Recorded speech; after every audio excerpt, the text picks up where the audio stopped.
For decades, Morgan Freeman's voice was one of the most recognizable in Hollywood.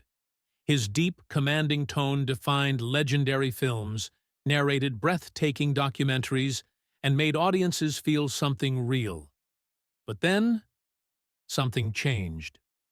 For decades, my voice was my legacy. You knew it before you knew my name. Hollywood called it iconic. Studios built films around it. People said it made them feel safe. And then, one day, a machine learned to do it better. With a few lines of code, they didn't need me anymore. And that's when I realized this wasn't just about me.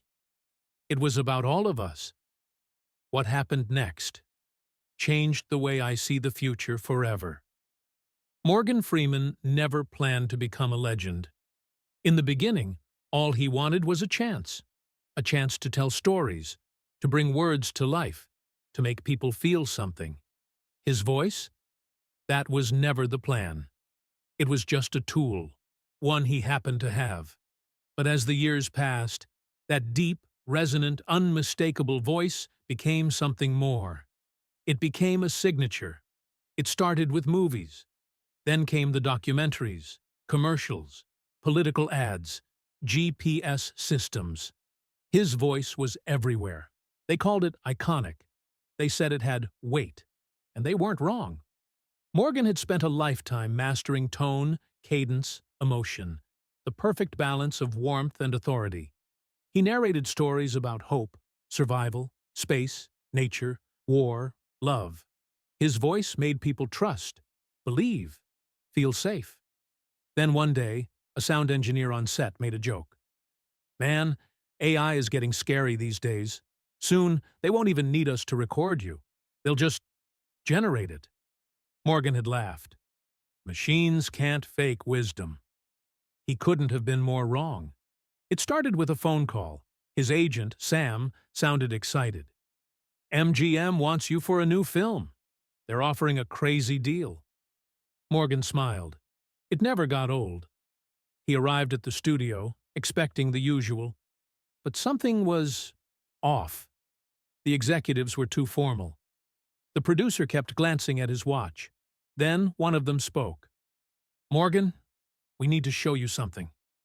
They pressed play on a laptop. And then he heard it. His own voice. But not him. The AI spoke exactly like him. It paused where he would pause. It emphasized the right words. It breathed like him. It was perfect. A long silence filled the room. "We trained it using your past recordings," the producer said.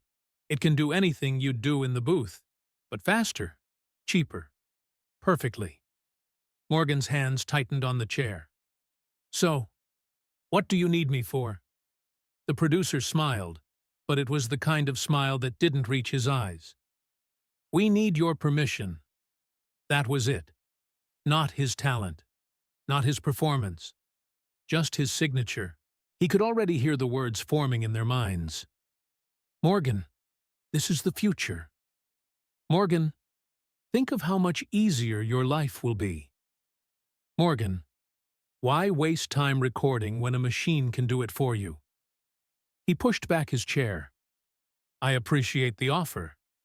But if you want Morgan Freeman, you get Morgan Freeman, not some machine." The smiles in the room faded. The meeting was over. Or at least, he thought it was. The next time he heard his AI-generated voice was in a commercial for a car brand he never endorsed. Then a documentary on Netflix. Then a campaign ad. He hadn't recorded a word of it. But there it was. His voice. Or rather, the ghost of it. Studios weren't calling anymore. Directors weren't sending scripts. His team tried to track down the companies using his voice without his approval. But the contracts? Ironclad. The AI didn't just replicate him, it replaced him. And he wasn't the only one. Voice actors, audiobook narrators, even other Hollywood legends. All of them were being phased out. One day, he got a text from an old friend, another veteran actor. "Turn on the news. Morgan flipped to the entertainment channel. A major studio had just announced a new technology. An AI trained on the voices of hundreds of actors. A database so advanced it could create entire performances without a single human recording. It could generate new movies with old actors, recreate lost voices, speak in any language. And the kicker? Studios say it will cut production costs by 70%. Morgan stared at the screen. He was officially obsolete. The backlash came. People called it unethical. Actors and artists protested. But the corporations? They smiled. Because AI didn't need salaries, didn't need contracts, didn't need sleep. And the worst part? People were getting used to it. The audiences barely noticed the difference. And if they did, they didn't care. Morgan met others like him. Writers, designers, journalists, people who had built entire careers, now watching AI do their jobs faster, cheaper, better. He thought about all the young actors, the aspiring voice artists. What future did they have if there was no longer a place for them? One evening, he sat alone in his home studio. A microphone in front of him, a screen displaying his AI-generated voice. It was like looking at a reflection, a flawless replica. But it wasn't him. He pressed play. The AI spoke. For decades, I spoke words that made people feel something, that made them believe in something. Now, a machine does it for me. But can a machine truly understand the weight of a word? The meaning behind a pause? Maybe it's not just about my voice. Maybe it's about something bigger. Morgan sat there in silence. The AI-generated voice on his screen had finished speaking, yet the words still echoed in his mind. It wasn't just the imitation that unsettled him. It was the perfection of it. There had always been a part of him that believed no machine could replicate the subtle nuances of human speech, the way a voice carried weight, the pauses that let emotions sink in, the imperfections that made it real.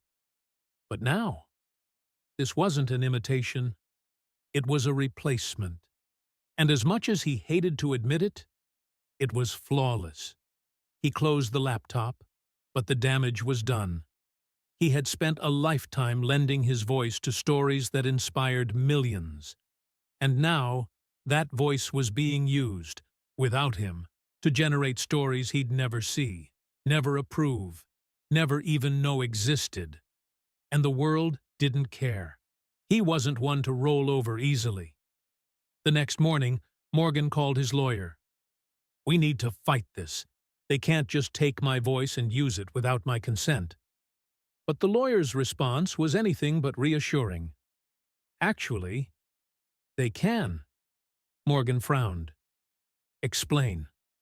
The lawyer sighed. "Years ago, when you signed voice contracts for those commercials, those movies, those narrations, some of them included clauses about AI reproduction. They probably seemed harmless at the time, just legal filler. But now, those same clauses are what's allowing them to generate your voice without paying you a dime?" Morgan clenched his jaw. "So you're telling me they own my voice now?" "No, they own a replica of your voice.